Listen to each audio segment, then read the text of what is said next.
Ok, bonjour à toutes et à tous et bienvenue au Lab 110 pour cette sixième remise des prix chercheurs en actes.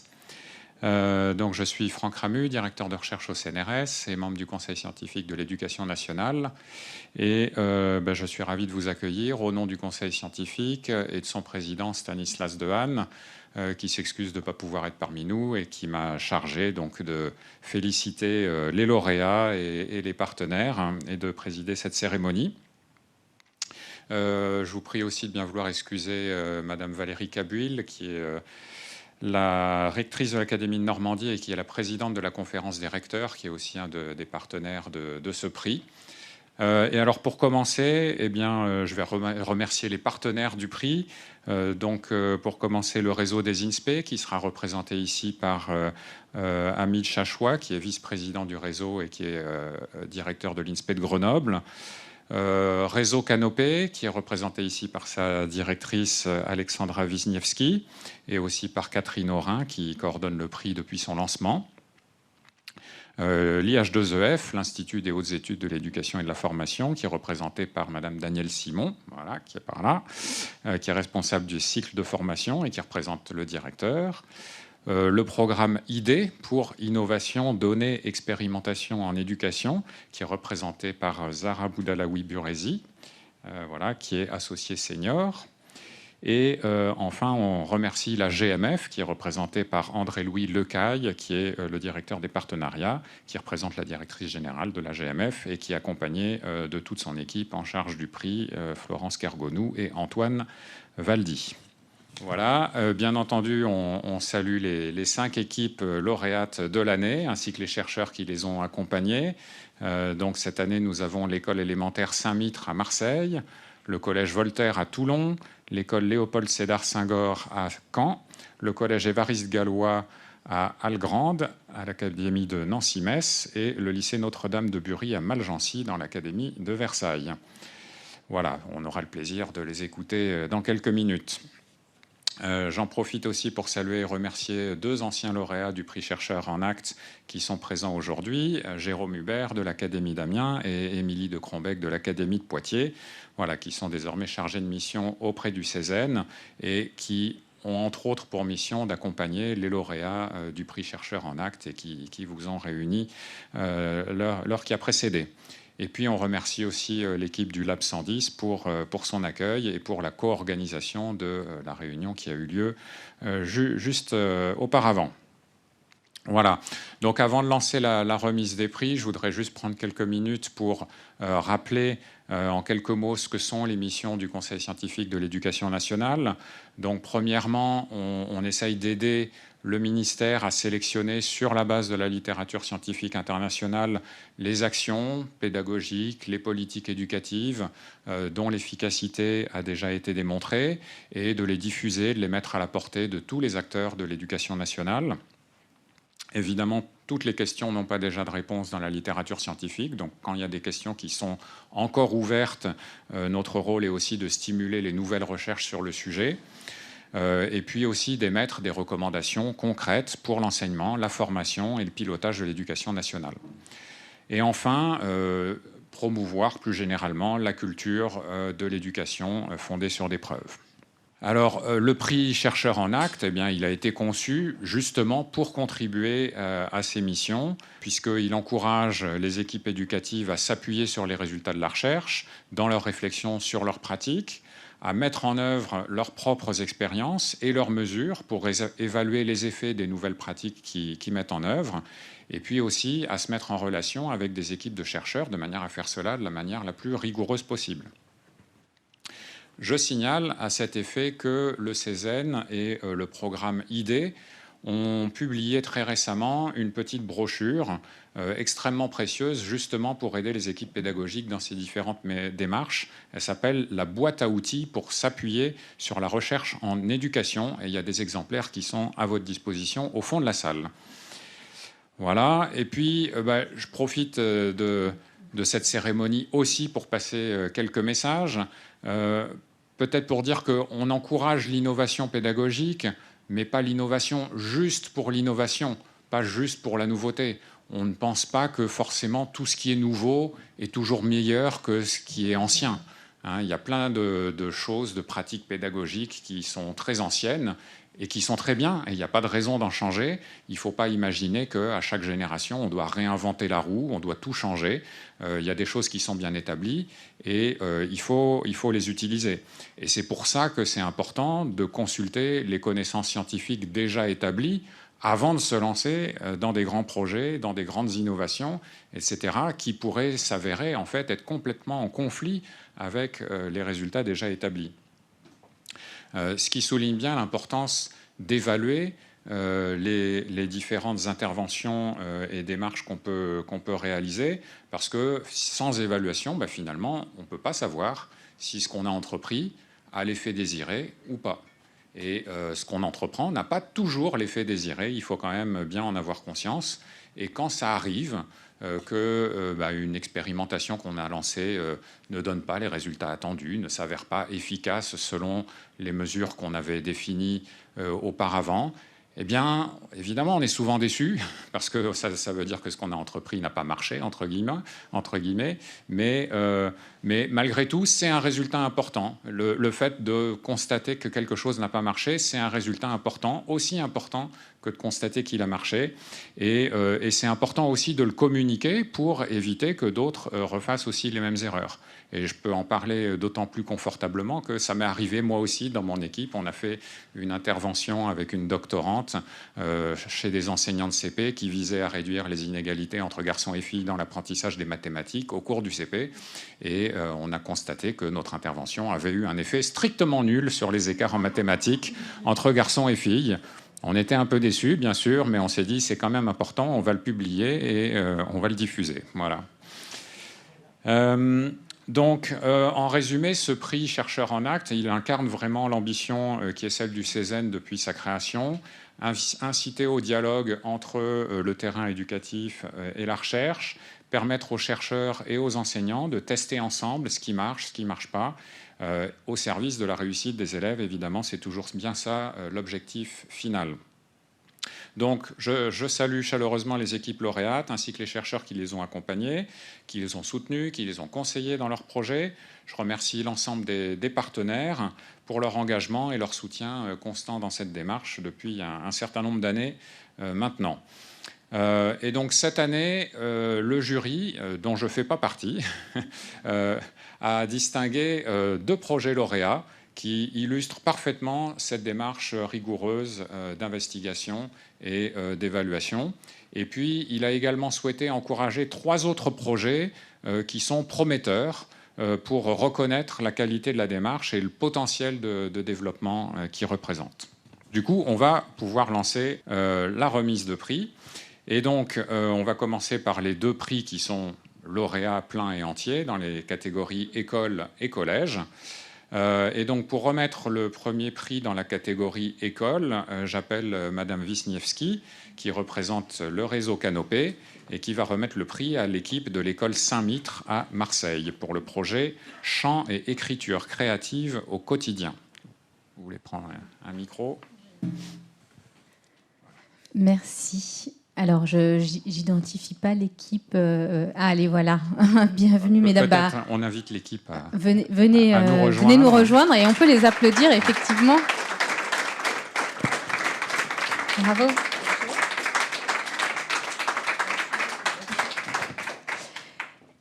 Écoutez, je suis très, très honorée, moi, de vous remettre ce prix. Autant peut-être que vous êtes émus de le recevoir. Particulièrement parce que sur cette ville de Marseille, Réseau Canopé est très présent dans cet écosystème. Vous connaissez sans doute notre tiers-lieu sur les temps de l'enfant au pied de la gare et effectivement sur le pôle empirique, et je regarde Alice Frey, on est un partenaire tout à fait engagé. Donc la spécificité de votre projet, mais vous allez le dire bien mieux que moi, c'est effectivement d'étudier plus particulièrement le chant choral et au quotidien, dans une pratique quotidienne, comparé à une autre pratique créative, et évidemment un groupe témoin aussi, mais voilà, ce que j'ai trouvé particulièrement intéressant, c'est de comparer des pratiques créatives, et notamment le chant choral qui est effectivement dans dans sa mise en œuvre au quotidien par rapport à d'autres pratiques musicales sans doute plus accessibles. Et puis, vous nous aviez signalé que dans la continuité de ce projet, si vous remportiez ce prix, il y avait cet enjeu aussi de diffusion et notamment de formation des enseignants. Et bien évidemment, Réseau Canopé sera à vos côtés aussi dans cette perspective de développement, puisque c'est bien notre mission.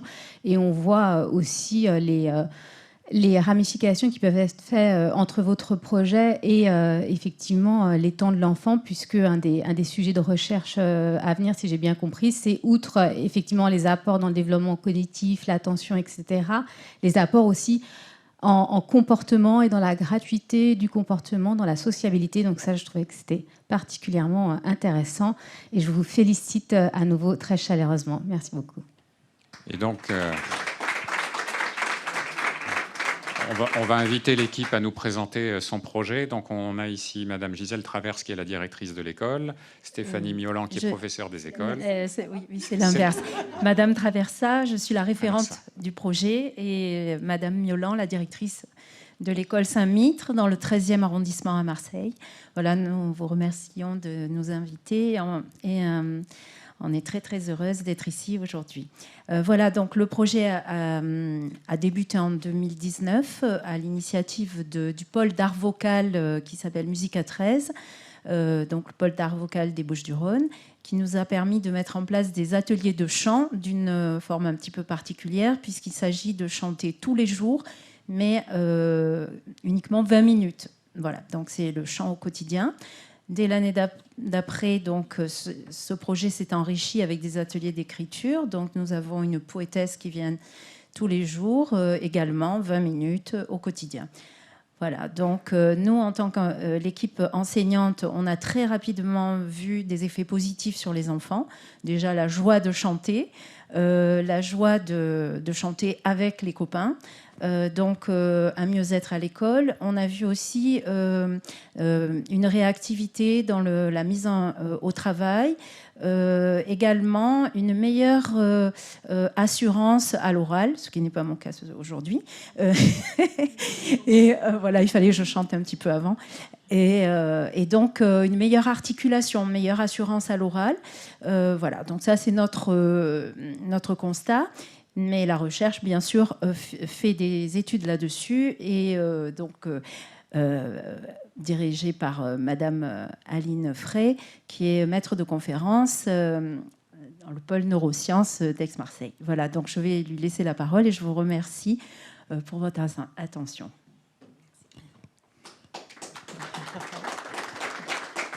Merci. Ouais, moi aussi, je suis très heureuse de ce prix. Je vous remercie tous et toutes, qui vient récompenser un beau projet sur lequel on travaille depuis plusieurs années maintenant. Donc ouais, moi, en effet, je suis maître de conf en psychocognitive au CRPN à Marseille. Et ça fait quelques années maintenant que je travaille sur les effets de transfert donc d'une pratique musicale vers d'autres habiletés plus générales. Et autant on a déjà beaucoup de résultats sur les effets bénéfiques d'une pratique instrumentale, autant il n'y a pas beaucoup de recherches sur les effets de la pratique du chant. Or, comme vous l'avez justement signalé, le chant, c'est beaucoup plus facile à mettre en place, c'est beaucoup moins coûteux que les instruments, notamment sur un temps scolaire. Et donc, du coup, dans le cadre de ce projet initié par Roland Hérabédian, on a donc testé les enfants de l'école Saint-Mitre sur plusieurs années, donc en début et fin d'année, sur tout un tas d'habiletés cognitives, mémoire, attention, langage, créativité, motricité, etc. On a comparé les performances de ces enfants à ceux d'autres groupes qui faisaient une activité tout aussi motivante, stimulante. Et donc c'est pour ça qu'on a contacté la Marelle, qui est une assoce à Marseille, toujours à la Friche, d'écrivains en résidence. Et donc pendant que j'avais 3 classes qui chantaient, j'avais 3 autres classes qui faisaient tous les matins, pareil au même rythme, 20 minutes sur des formats courts, de l'imagination, des textes mis en commun, etc. Et comme c'est une grande école, on a eu la chance aussi de tester des enfants qui faisaient plein d'autres choses, mais qui ne participent pas à aucun de ces ateliers, pour avoir un peu une idée du niveau de base du développement. Nos résultats montrent des effets très positifs sur déjà le développement des habiletés musicales dans les groupes qui chantent. Jusque-là, tout va bien. Et surtout aussi sur le développement du langage qu'on retrouve dans les deux groupes, à la fois dans le groupe qui chante et dans le groupe écriture créative. Et aussi pour les enfants petits chanteurs, beaucoup d'améliorations sur la mémoire de travail et sur la vitesse de traitement de l'information. Et donc on voit à quel point ces habiletés cognitives sont importantes dans les apprentissages scolaires. Comme vous l'avez évoqué aussi, en ce moment, on est en train de traiter les résultats. On commence à regarder un petit peu ce qui se passe au niveau prosocial, parce qu'on sait par ailleurs que donc, le chant choral, c'est une activité collective, mais qui est très synchrone. Et on a voulu tester l'hypothèse selon laquelle, suite à une activité de chant, donc on serait plus à même à développer des comportements altruistes, empathiques, etc. Et c'est ce que nos premiers résultats montrent. Voilà un petit peu où on en est. Donc en effet, moi j'aimerais bien que ce projet se développe à plus grande échelle pour asseoir un peu ces résultats, que l'éducation nationale s'en saisisse davantage aussi, que les DUMIS puissent intervenir davantage, les enseignants, enseignantes, on l'a déjà un petit peu évoqué. Moi je suis aussi formatrice à l'INSPE d'Aix-Marseille. Et quand on en discute avec les enseignants, ils sont toujours un petit peu réticents à se lancer dans ce type de pratique parce qu'on n'est pas formé, parce qu'on ne sait pas chanter, etc. Ou bien parce qu'on a la pression, parce qu'il faut absolument faire le programme et c'est maths français.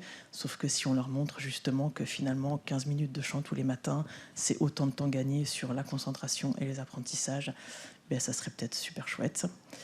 Voilà, donc je remets ma casquette de formatrice à l'INSPE et ceci est un message. Je pense qu'on a beaucoup à faire encore pour faire descendre les résultats de ces recherches dans la formation des enseignants.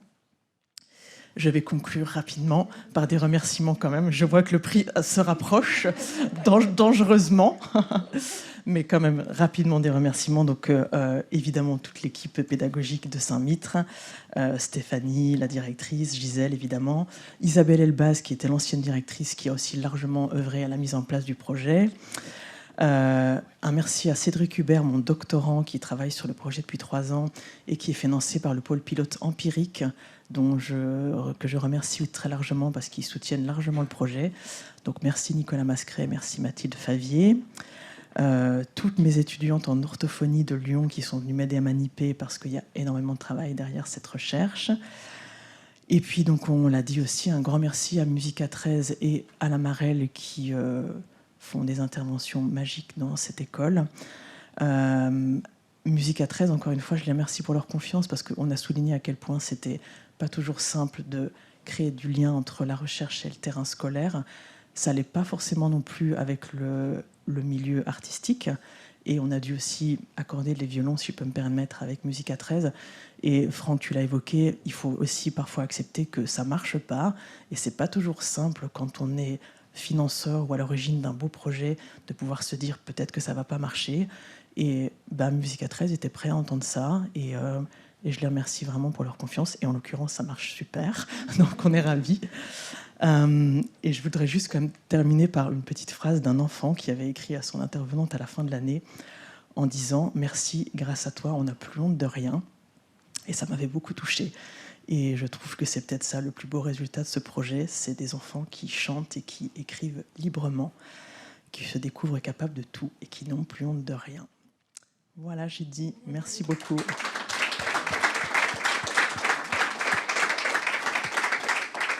Merci mesdames. Et donc maintenant, voilà, Madame Wiśniewski peut vous... Oui, on va tout voilà. Et le chèque de la GMF. Très bien. Voilà. Merci.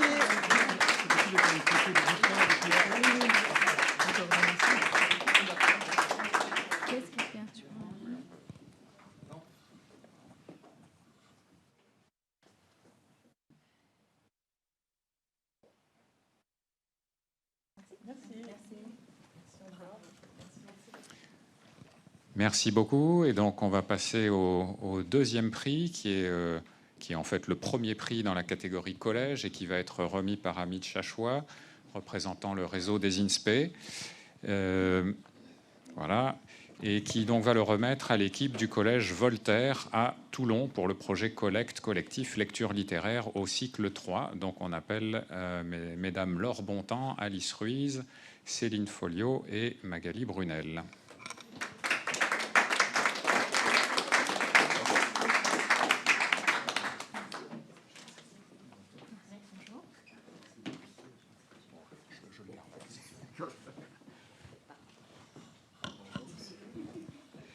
Bien, bonjour. Vraiment, j'ai le plaisir d'introduire et de présenter justement votre projet Collecte, qui est lauréat donc du prix Collège, qui est sur un sujet qui est majeur, c'est celui de rupture école-collège.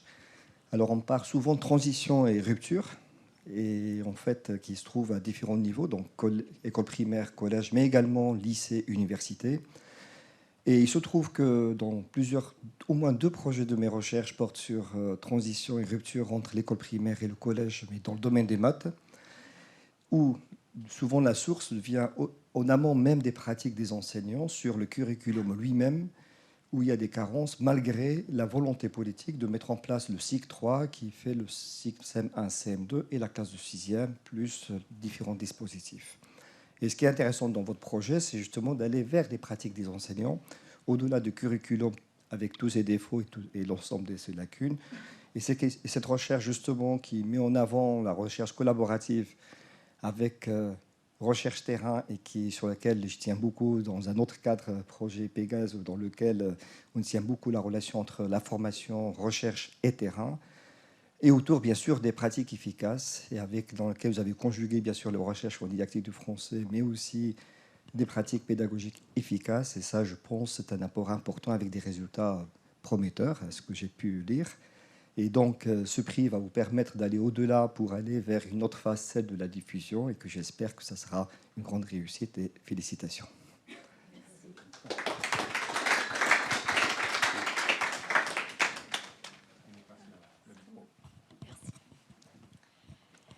Alors, notre projet s'intitule le projet Collecte et il vise à développer les gestes professionnels des enseignants relatifs à l'enseignement explicite des procédures de lecture afin de favoriser l'engagement des élèves pour la lecture littéraire des textes et développer leurs compétences lectorales. Dans l'équipe, nous sommes donc des chercheuses, des enseignants premier, second degré notamment, mais aussi il y a des inspecteurs, des chefs d'établissement, donc beaucoup de monde. Ce projet collectif lecture au cycle 3 est né d'une première rencontre avec les chercheuses, donc entre les enseignants premier, second degré et les chercheuses. Et à l'époque, cette rencontre s'est avérée décisive pour nous. Quand nous avons échangé en décembre 2022, donc il y a un certain temps, certains d'entre nous, certains professeurs, avaient reçu des heures de formation qu'ils avaient demandées, bien sûr, dans le second degré sur la lecture littéraire et dans le premier degré sur les stratégies de compréhension. Dans la classe, néanmoins, nous continuons à avancer à tâtons et les résultats des évaluations nationales en français, notamment pour la compréhension de textes, nous préoccupaient. Il nous fallait pouvoir concrètement utiliser ce que nous savions, ou en tout cas ce que nous pensions savoir, pour répondre à nos besoins. Et ces besoins étaient de 2 types. Tout d'abord, besoin d'enseigner de manière efficace la lecture des textes littéraires.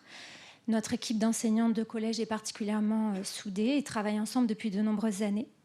Et nous sommes soutenus par notre chef d'établissement, Madame Foulatier, qui devait faire le déplacement avec nous, mais qui n'a malheureusement pas pu venir pour des raisons de santé. Et nous connaissions aussi très bien les professeurs du réseau du collège, les professeurs des écoles avec qui nous travaillons déjà. Ensuite, le besoin de collaborer de manière effective, c'est-à-dire en classe avec ses collègues professeurs des écoles du réseau Voltaire, dont Laure Bontemps ici présente. Je précise que notre collège Voltaire à Toulon fait partie du réseau Égalité des chances et des territoires de Toulon-Est et qu'il est composé de 5 écoles, dont 3 qui sont impliquées dans notre projet, Saint-Jean-du-Var, Fontpré et Brunéen. Donc, lors de la rencontre avec les 2 chercheuses, Magali Brunel et Céline Folliot, nous avons pu prendre connaissance de certaines recherches et de certains résultats, précisément sur l'enseignement de la lecture littéraire et sur les recherches collaboratives. Nous avons donc saisi que nos préoccupations étaient les mêmes, même si nous ne parlions pas tout à fait le même langage. Nous voulions tous et toutes pouvoir aider nos élèves à mieux lire les textes littéraires résistants, mieux lire et donc favoriser la compréhension et l'interprétation. Et nous avions conscience qu'un tel projet nécessiterait un temps long. Comme nous entendions déjà tous bien, nous nous sommes tous et toutes engagés dans un projet d'enseignement explicite de la lecture des textes littéraires, comment apprendre à comprendre à nos élèves de CM1, CM2, 6e, notamment les élèves les plus en difficulté, comment leur apprendre à l'interpréter. Il s'agissait tout d'abord de pouvoir nous associer aux travaux des chercheuses pour comprendre ce qu'on entend exactement par compétence de lecture et nous donner les moyens de pouvoir saisir ce qui se passe dans la boîte crânienne de nos élèves lorsqu'ils sont en face d'un texte littéraire. Ensuite, et grâce à cela, donner à nos élèves les moyens de pouvoir développer leurs compétences lectorales, de compréhension, mais aussi d'interprétation, qui sont jusqu'ici délaissées, qui étaient jusqu'ici délaissées. Et enfin, de pouvoir évaluer les effets d'une pratique explicite de la lecture harmonisée sur les résultats des élèves en lecture littéraire. Et je passe le micro à Madame Folliot. Alors oui, alors qu'apportons-nous, Magali Brunel et moi-même, en tant que chercheuse en didactique du français et en sciences de l'éducation et de la formation? Alors Alice Ruiz l'a dit, tout d'abord un état des lieux sur des travaux récents sur l'enseignement de la lecture littéraire de manière explicite, mais aussi des connaissances sur le développement professionnel des enseignants et puis sur les effets d'une communauté de pratique. En effet, de nombreux travaux très récents nous offrent sur ces objets investigués des résultats positifs comme négatifs d'ailleurs. Et avec Magali Brunel, nous en sommes emparés pour co-créer auprès d'un collectif pluricatégoriel un projet de recherche collaborative et une ingénierie didactique qui puisse répondre au mieux aux besoins exprimés par les enseignants interdegrés du réseau Voltaire. Toutefois, vous le savez tous, un tel projet, donc Alice l'a dit, prend du temps, mais nécessite aussi un soutien institutionnel. Et dès février 2023, nous avons déposé auprès de l'Institut français de l'éducation un dossier coécrit pour intégrer le réseau des lieux d'éducation associés, dit les LEA. Dans le même temps, avec Magali Brunel, nous déposions auprès dans le cadre d'un plan d'investissement à venir PIA3, nous déposions un projet de scientifique auprès des équipes empiriques, vous l'avez déjà nommé, empiriques de l'Université d'Aix-Marseille. Et puis, nous avions nos inspecteurs, nos 3 inspecteurs déjà investis dans le dossier, qui se sont emparés, bien sûr, nous encourager et eux-mêmes ont reçu, bien sûr, le soutien du rectorat de Nice, le AFC et l'ACARDI. Alors tout cela, qu'est-ce que ça a donné? Alors tout cela, ça donne un dispositif de formation que vous voyez qui s'affiche ici, un dispositif de formation établi selon une boucle itérative et participative qui alterne annuellement 3 journées de travail collectif articulées avec 3 séries de co-teaching. Et chaque co-teaching inclut un temps de co-conception, co-enseignement et co-analyse. Et tous ces temps sont filmés pour pouvoir être rapatriés en analyse de pratique sur les temps collectifs. Alors, par ailleurs, et en dessous on le voit, ce sont les tests, pré-tests, post-tests, avec des groupes contrôle et des groupes témoins sur 13 classes de cycle 3. Et puis aussi, comme nous aimons cela, des interviews enseignants et élèves. Alors aujourd'hui, en termes de résultats, nous sommes encore dans le traitement des données qualitatives et quantitatives. Nous précisons que les enseignants sont associés à ce traitement sous forme de petits groupes recherche. L'année 2025-2026, c'est aussi le défi de la cofinalisation des ressources, et pour les enseignants et pour les élèves, avec leur fameuse procédure. Et puis l'épineuse question d'essaimage. Voilà. Donc, nous pouvons maintenant remercier au nom de toute l'équipe, bien sûr, le Conseil scientifique de l'éducation. Je crois que vous l'aurez compris avec nos sourires. Nous sommes vraiment très heureuses d'être présentes ce jour. Et nous remercions aussi, bien sûr, Empirique, nous l'avons cité, le réseau des LEA, avec l'Institut français de l'éducation, Cité éducative Toulon qui nous soutient également, et puis nos universités respectives, l'Université Côte d'Azur avec le laboratoire l'INSPE de Nice, l'Université de Montpellier avec le laboratoire l'IRDEF et la faculté d'éducation. Voilà, et que vous dire, si vous avez envie un petit peu de suivre notre actualité, vous voyez le blog ici du réseau d'ELEA, nous avons notre page, et de même, je crois que je parle suffisamment fort, le site d'Empirique. Le site d'Empirique. Voilà, c'est fini. Et c'est fini.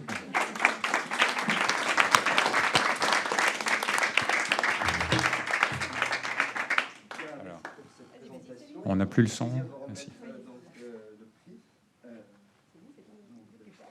Voilà, Amit Chachois remet le prix à l'équipe du collège. Nous avons pensé pour Marie-France Foulatier, voilà, chef d'établissement qui est absente, vous le savez.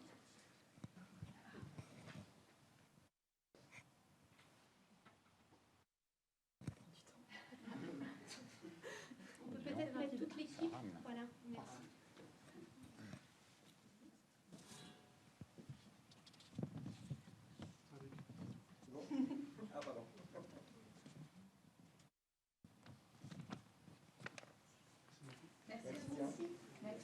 Merci, félicitations à toute l'équipe. Merci Hamid.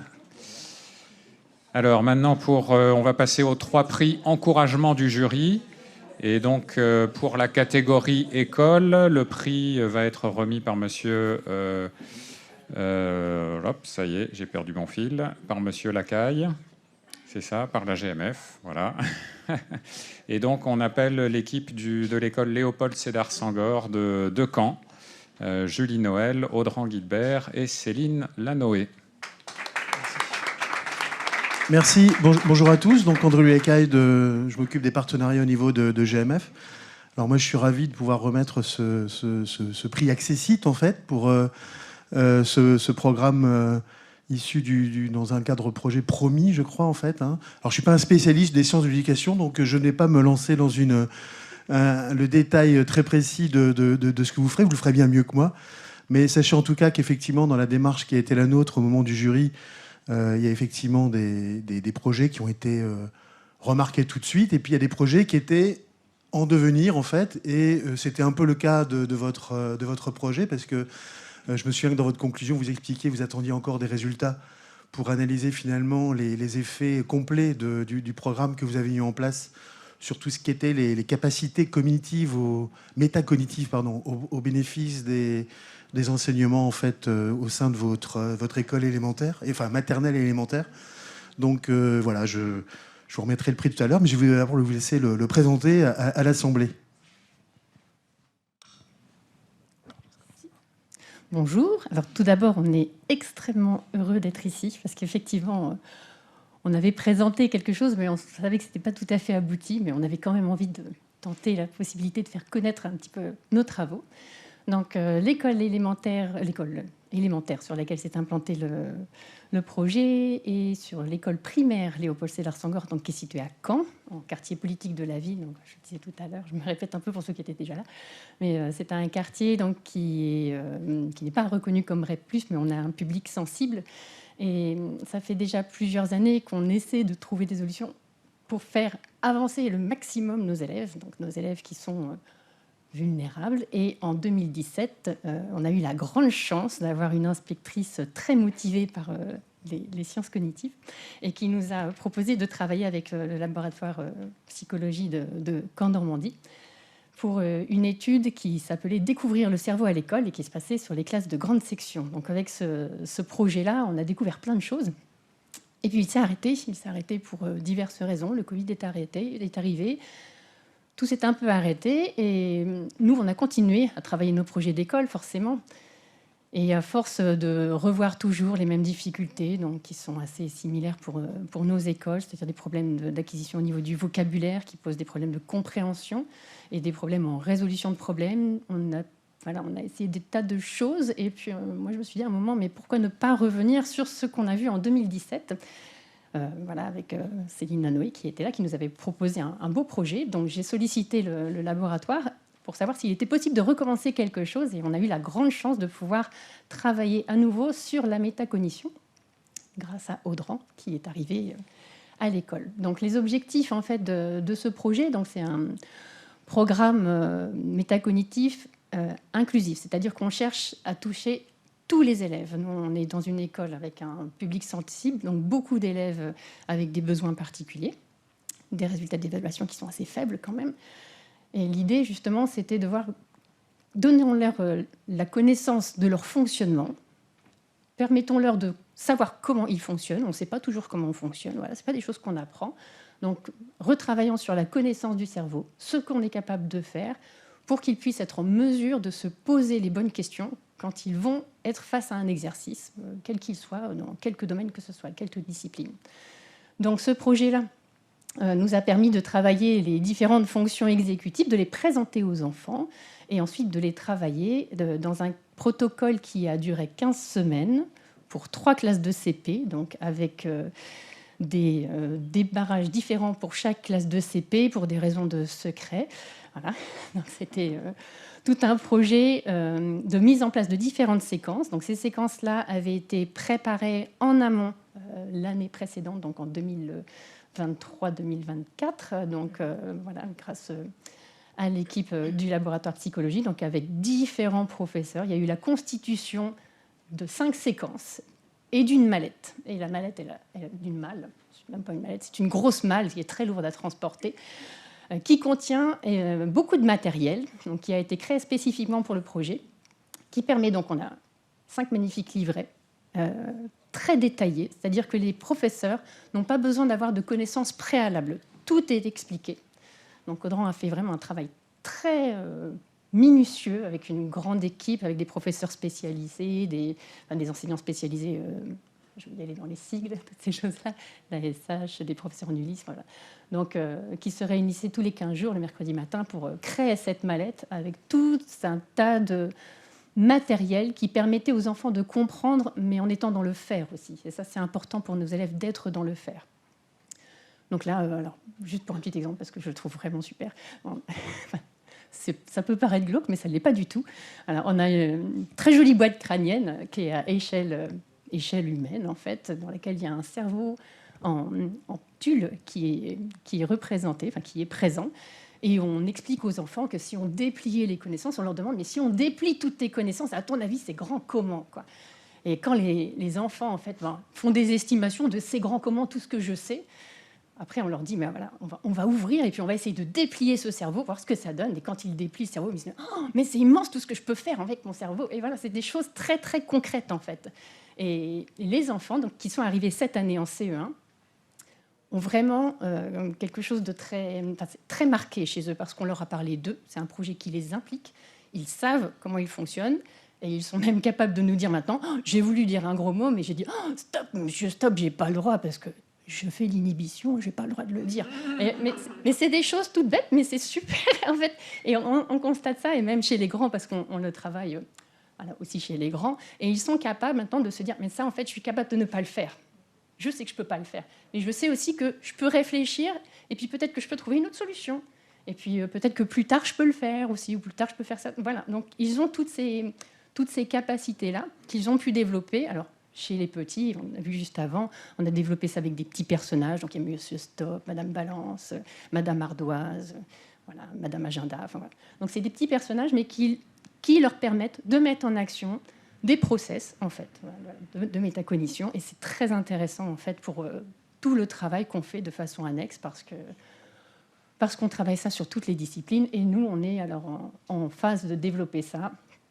Voilà, autour de la musique, je le dis parce que je pense qu'après on ira sur les partenaires. Donc ça, c'est l'amorce d'un projet qui va s'étendre et qui va continuer avec d'autres chercheurs sur la musique, parce qu'on a suivi beaucoup de projets autour de la musique, en particulier celui qui s'est passé à Marseille, qui est très intéressant.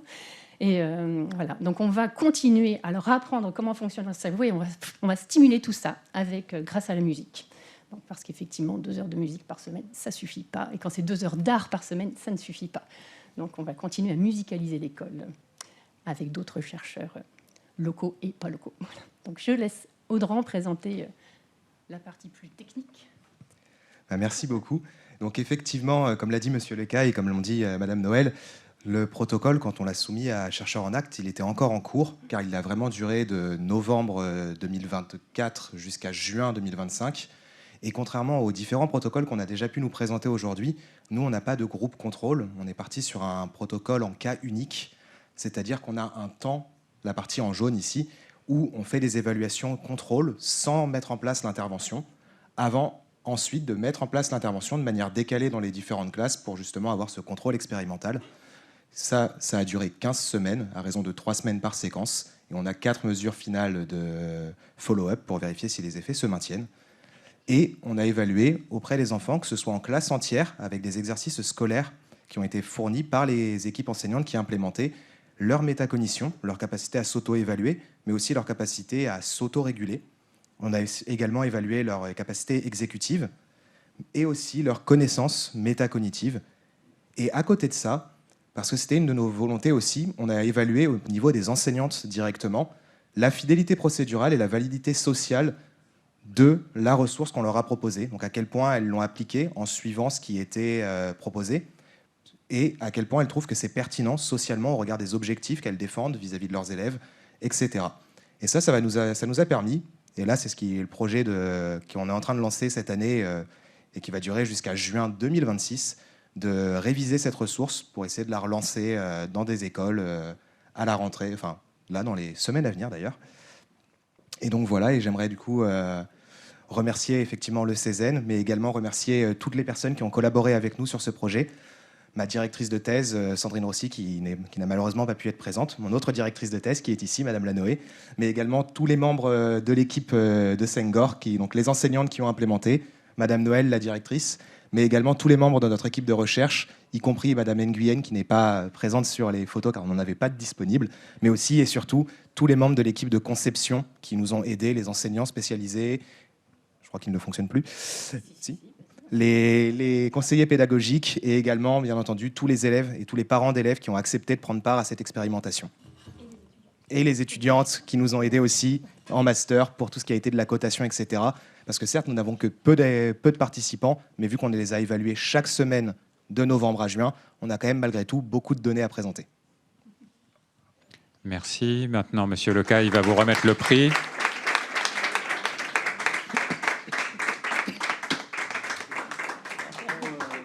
Madame la directrice. C'est pour l'école. Attends, si tu veux, je peux te tenir le prix si tu veux.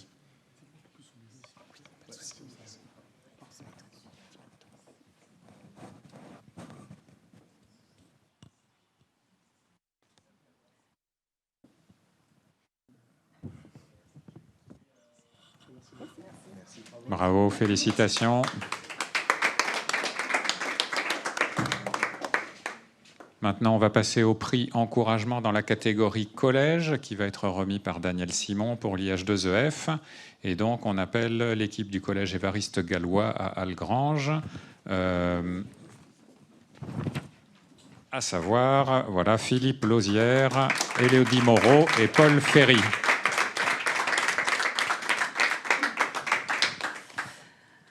Alors, le collège Évariste Galois dans l'académie de Nancy-Metz, qui donc a proposé Évariste à la maison. Il y avait de l'audace pédagogique dans ce que vous avez engagé et surtout beaucoup de collectifs au service de l'équité. Et donc, ce prix d'encouragement, il à la fois salue en fait tout le travail que vous avez commencé à engager, et puis il vous invite à peut-être aller plus loin. Et on va en parler un peu plus loin sur des pistes que vous avez déjà sans doute pensé pour faire vivre ce projet. Ils ont mis les pieds dans le plat sur un point de tension essentiel qui est: les devoirs à la maison sont-ils un facteur de réussite ou un facteur d'inégalité sociale? Et en fait, ils se sont attachés à ce problème pour permettre que les devoirs à la maison, dans une continuité collège et famille, puissent s'installer dans les meilleures conditions en développant l'autonomie des élèves, leur autonomie organisationnelle, leur autonomie cognitive, et avec beaucoup de partenaires, en fait, ils ont monté ce projet. Vous allez nous expliquer un petit peu tout ça. Donc, dans votre démarche expérimentale, ils avaient fait un groupe témoin, un groupe contrôle. Les chiffres sont encore un peu réduits, on va dire, pour pouvoir en faire une généralisation. Donc, c'est peut-être dans cette piste-là qu'il faudra que vous évoluiez. Dans les questionnements qui vont se poser dans l'avenir, c'est comment stabiliser les acquis. Peut-être avez-vous, depuis le dépôt du projet, évolué là-dessus. Pérenniser la démarche indépendamment des acteurs actuels. Comment un projet peut-il survivre au départ d'un acteur clé, d'un encadrant, d'un enseignant, d'un chercheur? Voilà, comment on assure le suivi du projet? Comment élargir les niveaux, les autres établissements autour, pour justement en faire une occasion d'objectiver davantage les résultats. Vous avez entendu parler de preuves tout à l'heure, Franck l'a évoqué en introduction. Vous êtes basé beaucoup sur des questionnaires et puis la fréquentation aux réunions, etc. Bon, maintenant, concrètement, il y a des ressentis sur l'engagement des élèves. Comment va-t-on pouvoir objectiver, mettre en place des indicateurs? Et dans le prix, il y a donc IDEE qui a été cité dans les partenaires, qui peut vous aider à ces lectures d'impact, qui peut vous donner des conseils pour avancer plus loin dans ces lectures d'impact. Voilà, je vous félicite et je vous encourage donc à poursuivre ce beau travail engagé.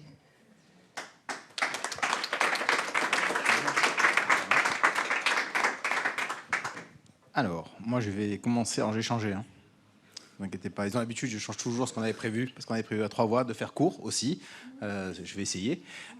Tout d'abord, je tiens, et c'est le premier point, vous le disiez, c'est un projet collectif. Tout à l'heure, on nous posait des questions sur la mise en œuvre, les moyens, et je tiens à remercier tous les partenaires, d'avoir le soutien de l'Académie de Nancy-Metz, par la CARDI, par les inspecteurs, le département de la Moselle qui nous a suivis, et tout a démarré avec le projet Notre école faisons-la ensemble. Donc un grand merci à tous les partenaires, aux équipes du collège et j'en oublie pas, hein, les associations, les assistants d'éducation, enfin tout le monde y a participé au niveau du collège. Ça c'est le premier remerciement. Deuxième remerciement, c'est au prix chercheur en actes et au conseil scientifique de l'éducation nationale. Parce que monsieur Ramy, vous le disiez tout à l'heure, expérimenter, tester, c'est sortir de sa zone de confort. Et je me souviens quand on a lancé l'idée, on ne savait pas trop où on allait. On a eu beaucoup de critiques, beaucoup de remarques. Et ce prix aujourd'hui, plus que valorisé, en fait, moi, de nous rencontrer, de vous entendre tous, ça me remotive. Je me dis, allez, on va repartir, on n'a pas fait tout ça pour rien. On est sur la bonne voie, il y a des résultats qui commencent à arriver. Mais c'est jamais facile. Et encore un grand merci parce que ce prix, il relance, il entretient une dynamique, il nous a fait progresser, on s'est questionné. Et petit à petit, quand on a tiré le fil de la pelote, et de plus en plus de choses venaient et de nouvelles réflexions apparaissaient. Deuxième temps, merci parce qu'on rencontre des équipes et je vois que tout se rejoint, le bien-être, le chant, le fait de prendre conscience des apprentissages, le fait de la métacognition, on se rejoint tous un petit peu et ça nous rassure dans nos démarches. J'en étais sur mes remerciements et sur le propos qui était sur les ruptures tout à l'heure. C'est monsieur qui en parlait tout à l'heure sur les ruptures. Et en fait, notre principal problème, plus que des ruptures interdegrés, c'était aussi les ruptures dans la semaine, le week-end, les vacances, et donc dans la réactivation de tout ce qu'on pouvait faire. Donc du coup, je parlais des transitions et des ruptures, et de l'accompagnement qu'on pouvait avoir à faire, du travail personnel, et en fait on a essayé, on a innové avec plein de choses qui existaient, en s'appuyant sur des techniques de mémorisation, de travail personnel, et on a essayé d'avoir une politique globale dans son ensemble pour accompagner tous les jours les élèves. Et où on a essayé un petit peu d'innover, c'est qu'on a décloisonné les espaces et le temps, c'est-à-dire qu'on a essayé par le numérique d'accompagner à la maison, de donner des habitudes de travail. Des espaces, on les a cassés pour que tous les espaces de l'établissement soient des temps de travail personnel avec des rythmes différents. Et ce qu'on s'est aperçu, l'un des exemples, c'est qu'il n'y a pas une solution unique. On a une classe extérieure qui fonctionne très bien. Mais un jour, M. Ferry, alors la première fois qu'il l'utilise, il me dit « Waouh, en 1h30, car j'ai fait 2 heures de séance et les comportements des élèves, ils pouvaient bouger, ils pouvaient parler, et il n'y avait pas de problématique.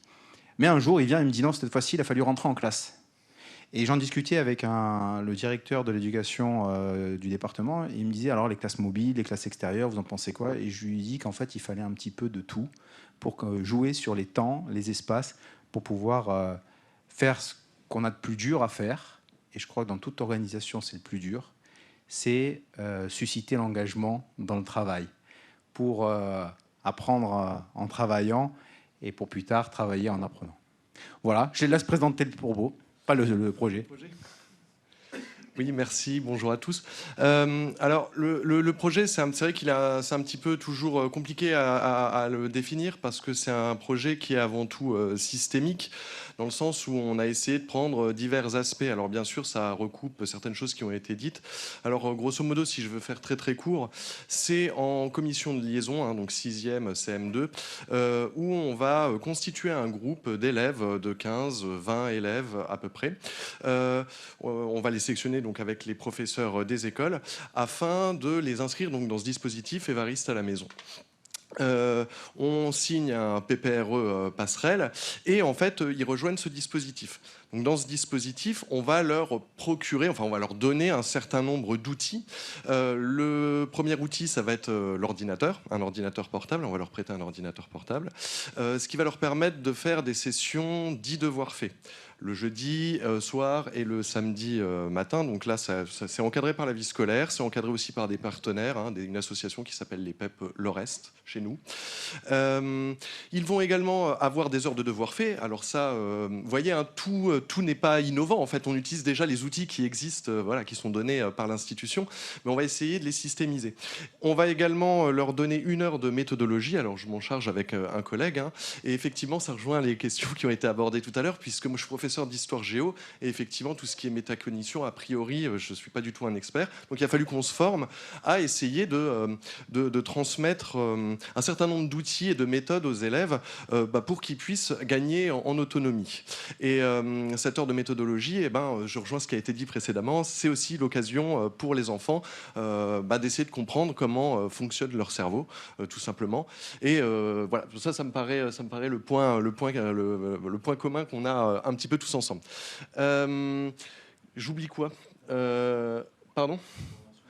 Oui, cette méthodologie, elle donne lieu à une programmation en 6e puis en 5e. Les élèves, le dispositif, on l'allège progressivement en 5e.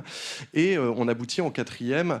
Comme ils ont développé un certain nombre de compétences numériques, notamment grâce à l'ordinateur, ils rejoignent, alors là c'est tout récent, c'est depuis cette année, ils restent dans le dispositif Évariste à la maison, sauf qu'ils deviennent ambassadeurs du numérique. Et donc là, peut-être que je te laisserai parler. Je vais laisser ma collègue présenter la suite parce qu'il y a tout un pan aussi avec finalement la coéducation et le lien qu'on essaie de tisser avec les parents qui sont notamment invités à venir aux sessions de méthodologie. Et on va voir. Oui. Merci. Alors, on peut passer à la diapo suivante aussi. Non, du coup, non. Pardon.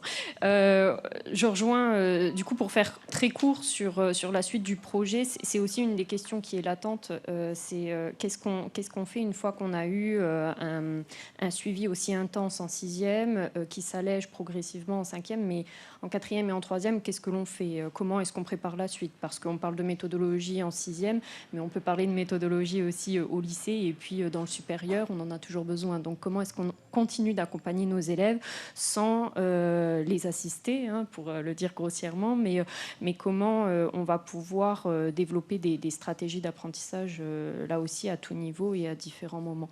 Pour revenir sur la coéducation, les parents sont les bienvenus en cours de méthodologie et en devoirs faits. On les reçoit régulièrement parce que l'idée, c'est de pouvoir gagner aussi en cohérence dans ce que nous dans nos discours et dans nos façons d'agir auprès des jeunes. Nous, en classe, on a différentes manières de leur apprendre, et les parents, c'est un acte pédagogique d'apprendre, donc ce n'est pas leur rôle, mais comment est-ce qu'ils peuvent accompagner leurs enfants ensuite à la maison pour éviter aussi que les devoirs deviennent des sujets de tension. Parce que, voilà, comme le disait tout à l'heure Monsieur Lozière, il y a très peu d'enfants qui arrivent à la maison en disant « Youpi, j'ai des devoirs !» Donc, à partir de là, comment est-ce que l'on fait ? Comment est-ce qu'on associe pleinement le rôle de parents à l'école aussi, et comment on peut travailler ensemble pour gagner en cohérence ? Au niveau de la recherche et des laboratoires avec lesquels nous avons travaillé, donc Lauria et de LPN pour les nommer, ils nous ont accompagnés et surtout ont soulevé des questions qui étaient notamment d'éthique, parce qu'on en parlait tout à l'heure, on a un groupe test Évariste à la maison, mais nous n'avions pas un groupe contrôle au départ. Nous en avons constitué un autre avec des élèves qui étaient d'un profil similaire, mais la question se pose de qu'est-ce que l'on fait de tous les autres élèves. Est-ce qu'on doit enseigner la méthode aussi à tous les autres élèves? Donc à partir de là, il y a des vraies questions éthiques qui se posent. Ce que montre notre projet, et je vais essayer d'être plus concise, c'est qu'on a une chute ralentie des résultats comparé au groupe contrôle. Et puis, on a évalué aussi l'acquisition des méthodes et outils pour apprendre. Et là, on a pu observer que les très bons élèves qui n'avaient pas été suivis en méthodologie avaient les mêmes résultats que nos élèves du groupe test à l'évaluation de méthodes et outils pour apprendre. Voilà. Et puis donc cette histoire de parcours ambitieux, l'idée c'est qu'en 4e, nos élèves que nous avions suivis en 6e et en 5e deviennent à leur tour vecteurs, en tout cas passeurs de savoir, et puis deviennent eux-mêmes, on va dire, excellents dans ce parcours-là et dans cette maîtrise des méthodes experts. Merci beaucoup, c'est le mot que je cherchais.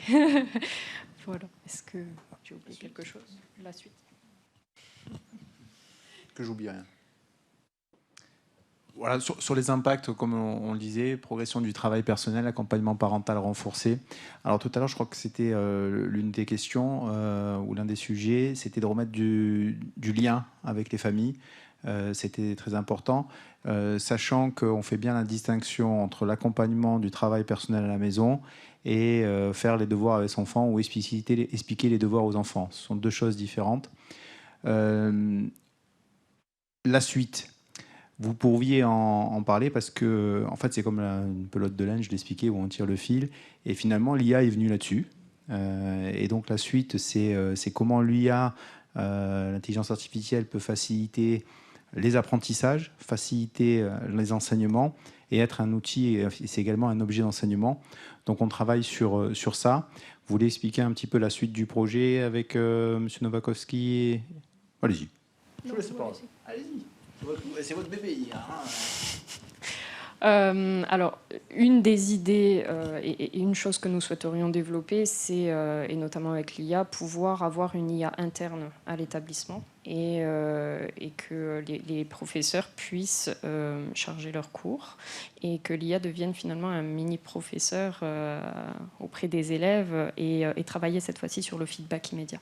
Donc, comment est-ce que l'IA est une plus-value déjà, premièrement, est-ce que c'est nécessaire d'avoir un feedback immédiat ou est-ce qu'à l'inverse, il faut des temps de latence pour ensuite réactiver?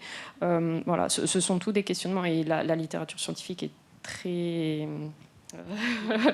j'ai pas le mot, très touffue, très dense, merci, dans ce domaine-là sur le feedback. Donc on aurait de quoi se nourrir. Monsieur Ferry, peut-être Et juste le dernier point, l'autre axe, et c'est une des questions qu'on se pose, c'est est-ce que... oui, je suis bavard, je sais, j'avais dit de respecter les 5 minutes. C'est est-ce qu'il n'est pas possible ou est-ce qu'il y a un intérêt à créer une matière, apprendre à apprendre, qui soit enseignée, qui soit évaluée, mais pas pour évaluer, mais évaluée pour accompagner les apprentissages? Est-ce qu'il y a un intérêt? Et c'était un petit peu l'objet de la progression méthodologique. Mais là, ça questionne réellement nos pratiques. Et est-ce qu'on est prêt à s'asseoir pour apprendre à l'élève à apprendre? Voilà. Je crois qu'on a terminé là, hein, c'est bon.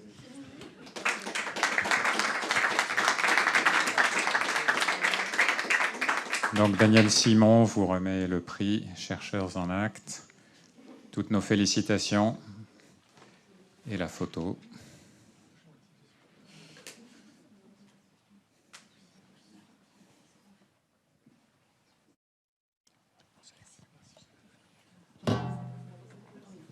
Bravo.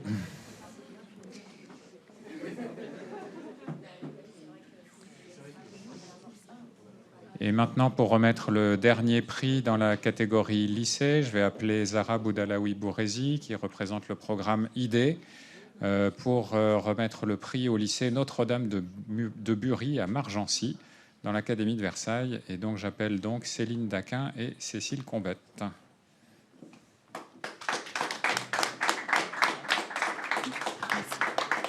Bonjour à tous. Merci beaucoup pour cette invitation. Effectivement, le programme ID est partenaire du prix Chercheurs en Actes depuis plusieurs années. Pour moi, c'est la première fois que j'ai eu l'occasion de lire les dossiers.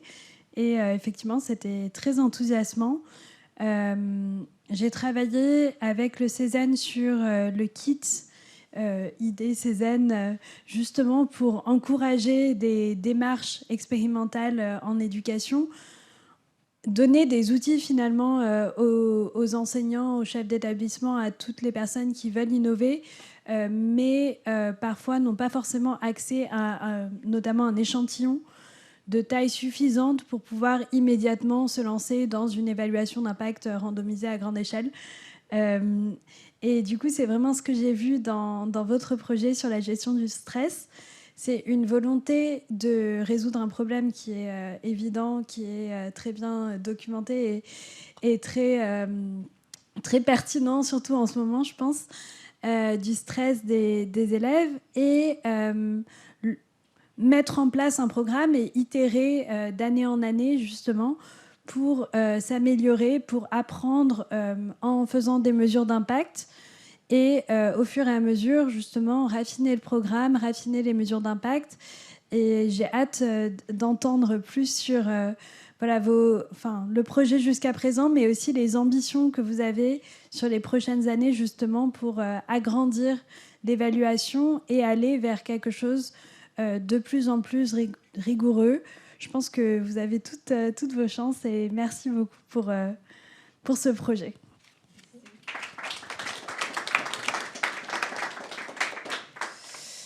Alors, ce projet donc, qui porte sur la gestion du stress, en fait, il est venu d'un constat, qui est un constat en fait au moins national, mais qui va bien au-delà.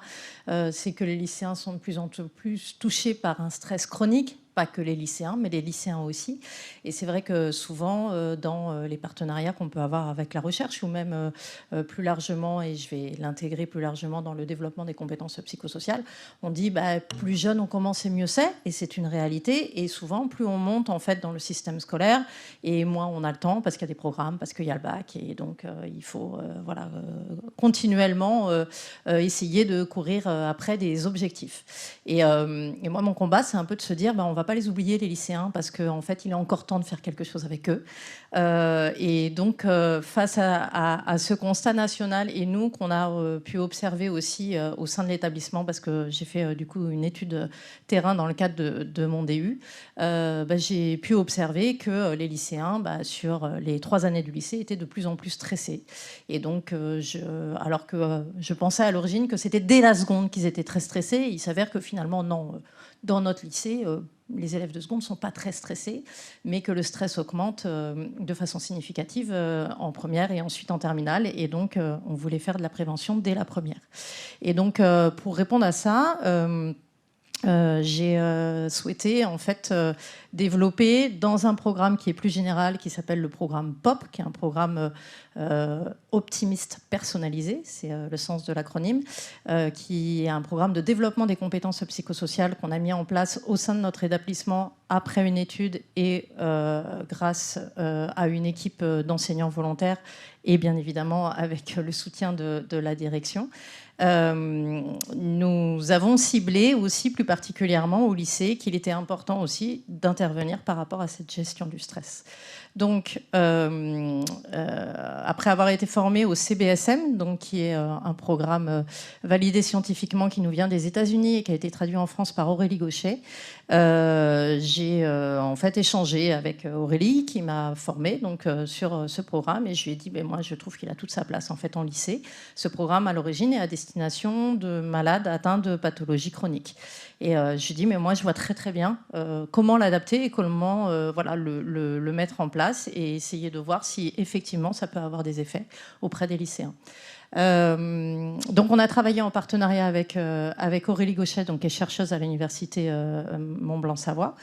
Et on a beaucoup échangé parce que je ne voulais pas non plus dévoyer ce programme, donc c'était pas évident. Et en même temps, bien évidemment, il fallait absolument pouvoir adapter au contexte et aux situations que connaissaient les lycéens. Donc voilà, petit à petit, on est arrivé, enfin j'ai adapté le programme en discutant avec elle.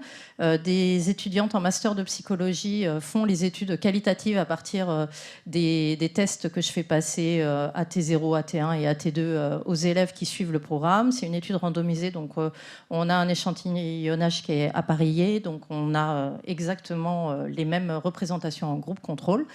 Et donc les étudiantes travaillent dessus et nous avons eu les premiers résultats, donc, ce qui n'était pas le cas lorsqu'on a postulé à chercheur en acte, mais parce qu'une doctorante a pu travailler dessus et donc on a eu des résultats cet été. Alors donc on a démarré en 2023, ce sont des groupes d'élèves volontaires, donc on le propose en fait à tous les élèves du niveau première, donc en fin de seconde. Et ils s'inscrivent pour suivre une session. Donc c'est pareil, on a adapté en fonction des retours des élèves et pour voir quel était en fait l'impact, si on avait plus d'impact par exemple à faire un atelier tous les 15 jours d'1 heure ou d'avoir un atelier toutes les semaines, mais du coup sur un semestre. Voilà, donc la première année, on a fait sur l'année. Et la deuxième année, du coup, on a fait sur un semestre en ayant des ateliers hebdomadaires. Et il s'avère que en fait, c'est plus efficace en ayant des ateliers hebdomadaires.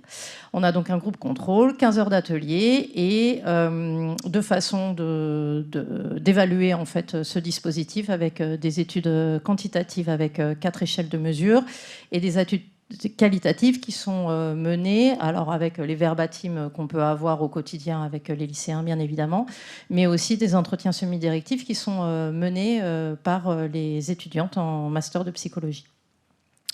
Et ce programme, enfin ces ateliers ont lieu dans une salle qui a été aménagée spécifiquement parce que j'ai aussi, voilà, en tant qu'enseignante et professeure documentaliste, donc enseignante dans un lieu qui est spécifique, qui n'est pas le lieu classe, et avec en plus la grande chance d'avoir pu aménager le CDI dans lequel je travaille il y a 10 ans, j'avais à cœur aussi d'avoir une salle qui ne soit pas une salle de classe. Donc j'ai dit la première chose que j'ai fait quand j'ai su que je pouvais disposer d'une petite salle, j'ai dit bon, on sort toutes les tables et toutes les chaises déjà, et même s'il faut commencer au sol, on commencera au sol. Mais on n'est plus en salle de classe, on est ailleurs.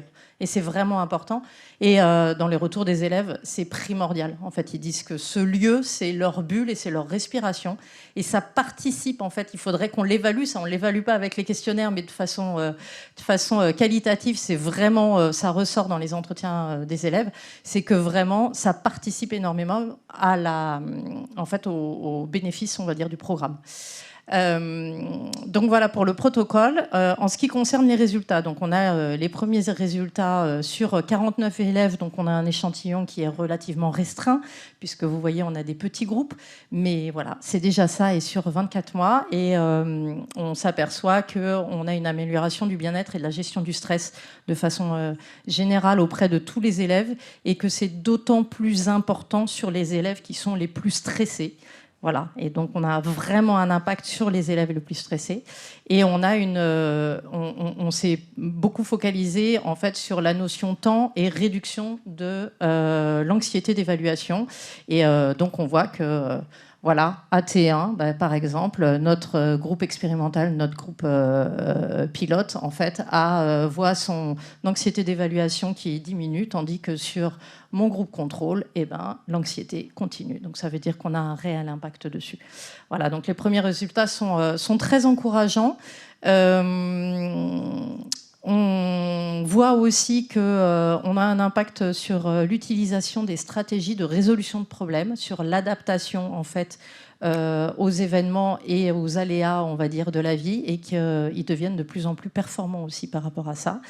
Et ce qui est aussi beaucoup mis en avant par les lycéens, c'est que c'est important. Donc, je vous ai dit, la salle est importante, le lien humain est important. Donc, en fait, j'anime ces ateliers de temps en temps quand c'est possible, mais les étudiantes que j'ai sont des étudiantes qui sont à l'université de Grenoble, donc c'est pas toujours possible quelquefois. La première année, j'ai une étudiante qui a pu venir. Cette année, j'ai une autre étudiante qui va pouvoir venir faire les entretiens directement sur place, donc c'est chouette. Mais voilà, ils mettent en valeur aussi le fait que en fait, la relation de confiance que l'on met en place est essentielle pour que ce programme se déroule au mieux aussi. Et aussi le fait qu'ils soient impliqués dans l'évaluation du programme, puisque à chaque fois, je leur explique dans quel cadre c'est fait, pourquoi on fait des évaluations à T0, à T1, à T2, puisque les évaluations à T2, en fait, c'est voir sur la durée, est-ce qu'on arrive à avoir encore des bénéfices 3 mois après la fin du programme, est-ce que les élèves tirent encore des bénéfices de l'atelier qu'on a pu mener ensemble. Donc voilà pour les premiers résultats. Et puis en ce qui concerne la suite, on a continué l'expérimentation cette année, bien évidemment, avec le bouche à oreille qui fonctionne de plus en plus. Donc des élèves qui sont en fait de plus en plus demandeurs. Des élèves aussi qui nous disent en fait je ne veux pas arrêter, donc est-ce que je peux refaire une session du programme? Non, en fait tu l'as déjà fait, donc on va laisser la place à d'autres. Mais il y a une réelle demande, en fait ils ont envie de continuer parce qu'ils se sentent aussi sécurisés quelque part. Ce que l'on vise aussi et qu'on a commencé à mettre en place, c'est que la première année, en fait, j'ai 2 enseignantes qui ont suivi avec moi, en fait, tout un groupe, sur l'année, et donc qui se sont formées en m'écoutant à ce programme-là. Et l'une d'entre elles a voulu aller plus loin, donc s'est formée avec la chercheuse Aurélie Gauchet, et donc est aujourd'hui aussi capable d'animer ce programme CBSM. Et c'est ce qu'elle fait, en fait, en le proposant à l'équipe en fait, pédagogique de l'ensemble scolaire. Et donc, on a des enseignants et du personnel qui suivent en fait ce programme. Et en fait, ce qui nous intéresse, nous, c'est l'approche systémique. Donc, on va avoir des élèves, on a des enseignants ou de personnel. Et on fait aussi, alors pour le moment, c'est qu'un atelier, mais en fait, une fois par an, on fait un atelier aussi à destination des parents des enfants qui ont suivi ce programme. Et en fait, en 2 heures à peu près, on les garde à peu près 2 heures, on leur fait une simulation expérientielle en fait de l'atelier, et on leur fait un bilan de qu'est-ce qu'on a fait pendant l'année avec vos enfants. Et il s'avère que les parents ressortent de cet atelier, alors déjà ne veulent plus partir de l'atelier, et après nous disent mais pourquoi vous ne nous le proposez pas? Est-ce que nous, on ne peut pas faire aussi cet atelier gestion du stress, parce que ce serait génial?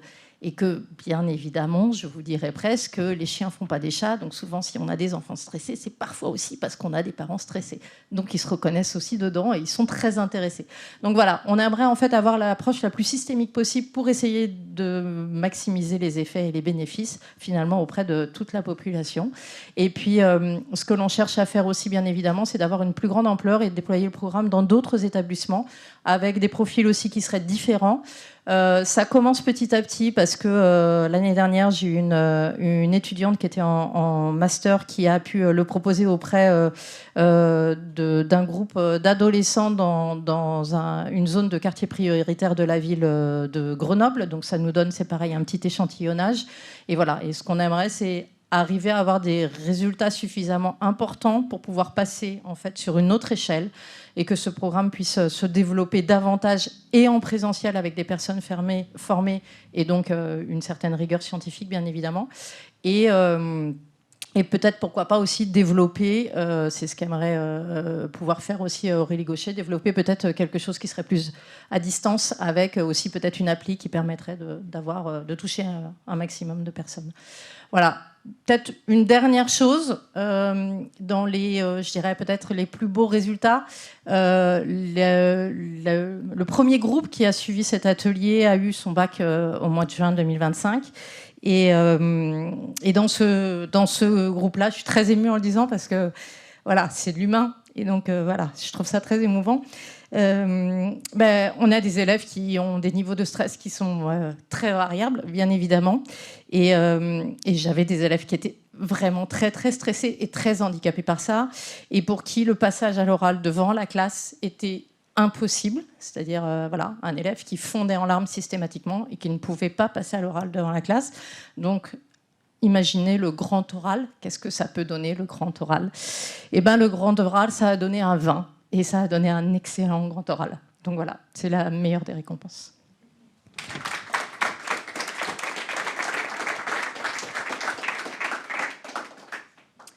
Merci Cécile. Je vais être très très brève. Tout a été dit et vous avez vu combien Cécile Combette, professeure documentaliste, porte ce projet.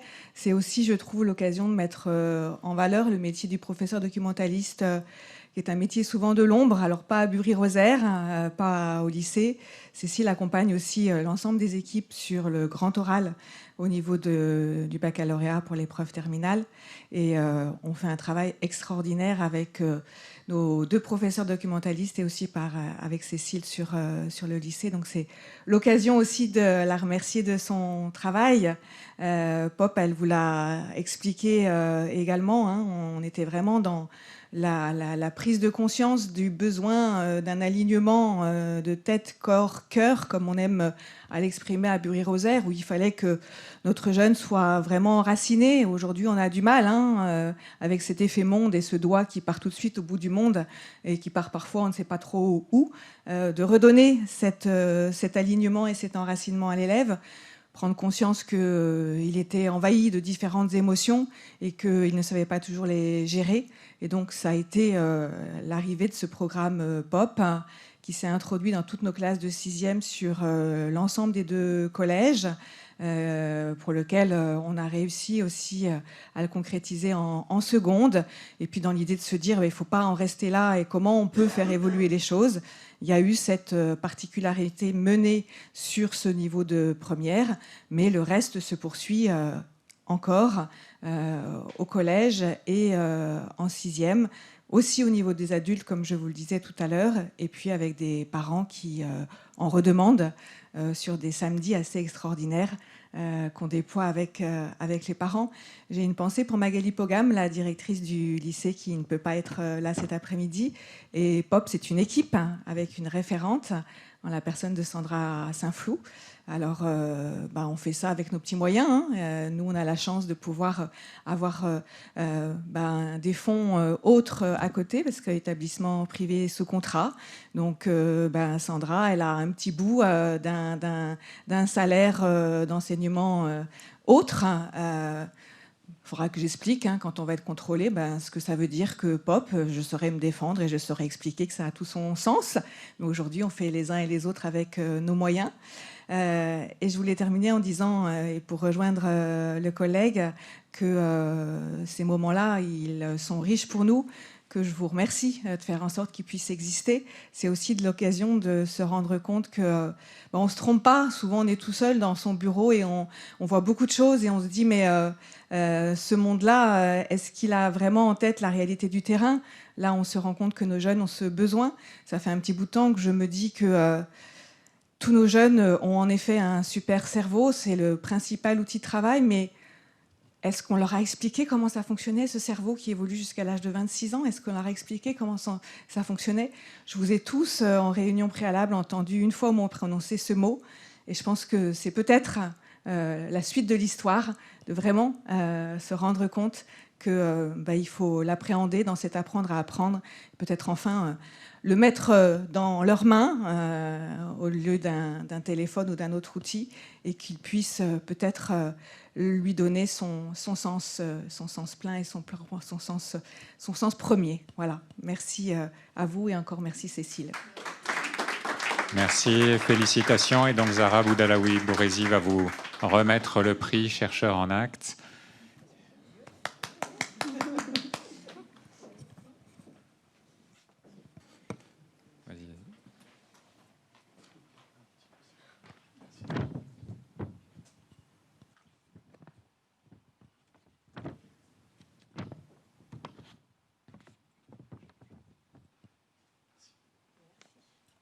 Bravo. Hop. Merci à toutes et à tous pour vos présentations.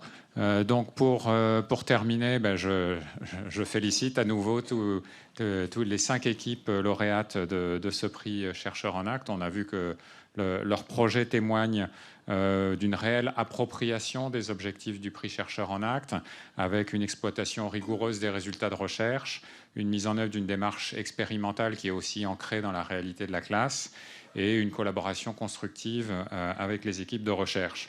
Et donc, bien entendu, nous vous encourageons à poursuivre dans cette démarche en continuant d'évaluer régulièrement les effets de vos interventions et d'affiner vos indicateurs, en mettant en valeur votre expérimentation et vos résultats auprès de la communauté, comme les CARDI par exemple, et puis en renforçant la collaboration avec les équipes de recherche pour encore améliorer la méthodologie.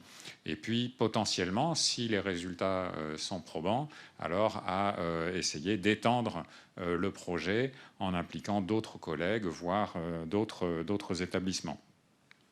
Et donc, je rappelle à nouveau que pour vous aider dans ces démarches, vous disposez d'un certain nombre d'outils et de partenaires, donc la fameuse boîte à outils du programme ID et du CESEN, de même que les partenaires que sont le programme ID, dont la fonction même est de mettre en relation les équipes pédagogiques et les équipes de recherche, le CESEN avec tous ces documents qui sont à disposition sur son site web, et nos chargés de mission que sont Émilie de Cronbeck, Jérôme Hubert, qui sont là aussi à votre disposition. Et donc pour conclure, je vais laisser la parole à monsieur André-Louis Lacaille, le directeur des partenariats de la GMF, sans qui ce prix n'existerait pas, et qui va clôturer la cérémonie et lancer la 7e édition du prix. Merci. Donc, Madame la secrétaire générale, Monsieur le vice-président du réseau INSPE, Messieurs et Mesdames les membres du jury et membres du CESEN, Mesdames et Messieurs les professeurs, parce que c'est finalement vous qui étiez aujourd'hui principalement à l'honneur dans le cadre de ces prix. Donc je voulais vous rappeler en fait que GMF est très fier finalement de pouvoir être associé à ce projet, même s'il est très loin de notre quotidien, nous assureurs en fait. Parce qu'en fait là ici, je suis moi très humble, candide, auprès d'un public de chercheurs et de gens extrêmement compétents et très engagés. Moi, j'ai participé, c'était la 2e édition de ce prix pour moi. J'ai lu les dossiers avec parfois beaucoup de difficultés, parce que certains étaient plus ou moins complexes. Il m'a fallu les lire plusieurs fois. Donc la 2e fois, je les ai relus parce qu'il a fallu... On avait une grille d'évaluation fort heureusement bien détaillée qui m'a permis, moi, de me faire une idée. J'ai été rassuré lorsque l'on a mis en commun toutes nos évaluations, de voir que certaines de mes évaluations convergeaient et qu'on a pu donc fort heureusement trouver ce beau palmarès que vous nous avez présenté aujourd'hui. Moi, je voulais saluer finalement vraiment l'engagement. Et aujourd'hui, finalement, avec vos explications, j'ai tout compris.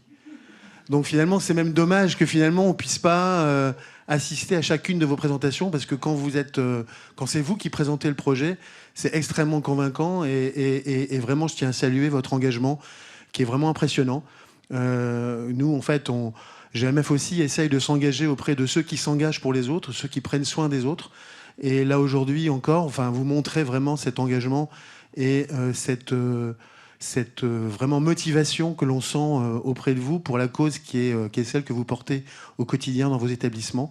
Donc nous, on est très fiers d'être associés à cette belle démarche.